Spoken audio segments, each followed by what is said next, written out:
স্ত্রীকে খুন করে থানায় আত্মসমর্পণ গৃহশিক্ষকের। রোমহর্ষক এই ঘটনা ঘটল দুর্গাপুরের ধোবিঘাট এলাকায়। অভিযুক্ত গৃহশিক্ষকের নাম দুর্গা দাস কর। কিন্তু কেন স্ত্রীকে নিজের হাতে খুন করতে গেলেন গৃহশিক্ষক, শুরু হয়েছে তদন্ত। লোককে টাকা দেওয়ার চেষ্টা করেছে মা, কিন্তু কোনো কারণে ওই লোকগুলো আমাদের ফ্যামিলি ফ্রেন্ড বেরালো, তো ওরা আমাদেরকে জানিয়ে দিয়েছে যে এরকম টাকা দিতে এসছে, তো তোমাদেরকে মারার চেষ্টা করছে। ওই করে দিয়ে তারপরে ওখানকার পাড়ার লোকেরা ধমকিয়েছে যে দেখুন এরকম করবেন না। তারপরে শান্ত ছিল, মাঝে মধ্যে তারপরে অ্যাটাক করতো আমার উপরে বা মায়ের উপরে। আমার কারণে চুপ করে থাকতো। কারণটা কি? কারণ কিচ্ছু না, খালি অ্যাটাক করতো যে তোমরা এখানটা দিয়ে বেরাও। আগে একটা বিয়ে করা আছে না, সেইটা কোথায় চুলাই থাকে আমি জানি না কোথায় থাকে, ঠিক আছে, বাঁকুড়ার দিকে থাকে বোধহয়, ঠিক আছে, ওদের সঙ্গে আমার কোনো সম্পর্ক নাই। এবারে তারপরে আমাকে ডেলি মানে প্রায় দিনই অশান্তি হতো কোনো না কোনো জিনিস নিয়ে। কখনো রুটিতে যদি একটু দাগ পড়ে গেল, বলতে কি রুটিটা পোড়া কেন? মা বলতো কি তাহলে আরেকটা বানিয়ে দিচ্ছি, বলছে না তুই পোড়াবি কেন রুটিটা। যে তারপর নিজে বানাতে যেত, নিজেও পুড়ে যেত, দাগ তো হয় রুটিতে দাদা কালো কালো, ওইসবের পরে তারপরে বললো কি ঠিক আছে তুই বানা। দিয়ে তারপর ওইসব করলো, দিয়ে তারপরে ওই করতে করতে অশান্তি করে আজকে এই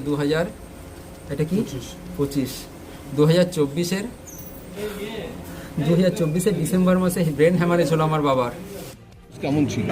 মানুষ হিসেবে তো যে মোটামুটি ঠিকই ছিল, কারোর সাথে কোনো ঝুট ঝামেলা নেই, কিছু নেই, কিন্তু কারোর সাথে মেলামেশাও নেই।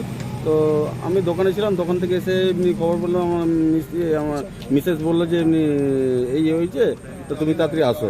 এসে পরে জাস্ট দেখলাম যে এমনি মার্ডার কেস, তো গলা কেটে থানায় উনি হ্যান্ড ওভার দিয়েছেন ওনার হাজব্যান্ড, এটাই পর্যন্ত আমি জানি। মানে এরা কত বছর ধরে এখানে আছে? এখানে মোটামুটি প্রায় 12 বছর ধরে থাকেন।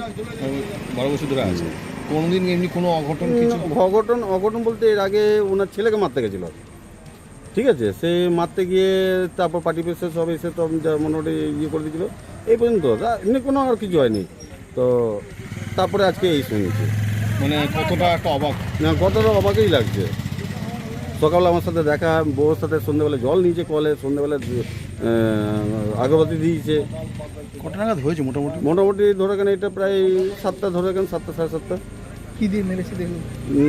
শুনছি কারো মুখে শুনতে পাচ্ছি যে কাটারি, কারো মুখে শুনতে পাচ্ছি যে গলায় কাইচি দিয়ে চোট দিয়েছে, এই পর্যন্ত। ভদ্রমহিলার কি নাম ছিল কিছু? ভদ্রমহিলার নাম বলতে পারছি না, ভদ্রলোকের নাম হচ্ছে দুর্গা দাস কর, আর ছেলের নাম হচ্ছে শান্তনু।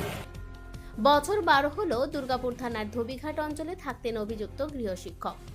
শুক্রবার এই খবর পাওয়া মাত্রই ছুটে আসে পুলিশ। মার্ডার হয়েছে বলছে তোদের পাড়াতে মার্ডার হয়েছে। কোথায় মার্ডার হয়েছে তো যাই না। তারপরে বলছে লটারি বিক্রি করে কাজলদার বাড়ির পাশে এই লোকটা তো এরকম কোনোদিন শুনিনি কোনোদিন রিপোর্ট।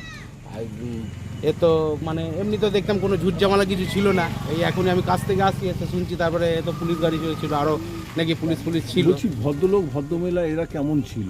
এদেরকে কোনোদিন খারাপ কিছু দেখিনি, ঠিক আছে। এমনি তো দেখতাম কাকিমা সকালবেলায় ফুল টুল তুলতো, ঠিক আছে, এমনি কথাবার্তা বলতো মায়ের সাথে। কি লোকটা অতটা কথা বলতো না, মানে কাকুটা অতটা না। ছেলেটাও পড়াশোনা করে, ও পড়াশোনা পড়ায়, এমনি লোকটাও পড়ায়, কাকুও পড়ায়। কিন্তু ওরম লোকটার সাথে কোনো কাকিমার সাথে যেমন মাঝে সকালটালে আমরা কাজে টাজে বেরোতাম, এমনি দেখা ওটা ফুল টুল তুলতো। কিন্তু এরম শুনে তো এরম অবাক হয়ে গেছে।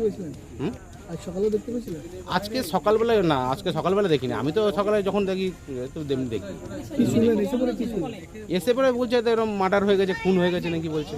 এ তো শুনে তো অবাক, বললাম এরম হয়নি। হ্যাঁ, কার ওই কাকিমার